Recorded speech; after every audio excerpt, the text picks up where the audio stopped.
सकाळची सुरुवात तर झाली, पण आज टिफिनला काय करू विचार करतच होती की पटकन मटार आटवले, म्हणून मिक्सरच्या भांड्यामध्ये मिरची टाकली, कोथिंबीर टाकली आणि मटार टाकले आणि हे सगळं मिक्सरमध्ये वाटून छानपैकी वाटून घेतलं. त्याच्यानंतर हळद टाकली, मसाले टाकले, त्यामध्ये धनिया पावडर, आलं लसूण पेस्ट, गरम मसाला, मीठ आणि गव्हाचं पीठ टाकलं. सगळं एकजीव करून घेतलं छानपैकी आणि नंतर थोडं थोडं पाणी टाकत ह्याचा एक मस्त असा मिक्स करून डो तयार करून घ्यायचा. जसं की आपण पीठ मळतो तसं सेम त्याच पद्धतीनं मी इथं पीठ मळून घेतलं.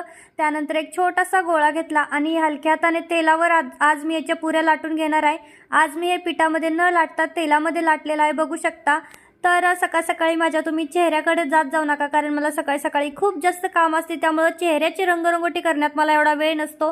त्यामुळे मी जशी आहे तशी स्वयंपाकाला सुरुवात करते, कारण मला पटापट टिफिन बनवायचे असतात. सो पटापट इथं पुऱ्यासुद्धा तळून झालेल्या आहेत. गच्च फुगलेल्या अशा पुऱ्या आपल्या इथं तयार झालेल्या आहेत. तर डब्यामध्ये टोमॅटो किचप आणि पुऱ्या भरून देणार आहे. टिफिन आणि बॉटल भरून तयार आहे. बाय.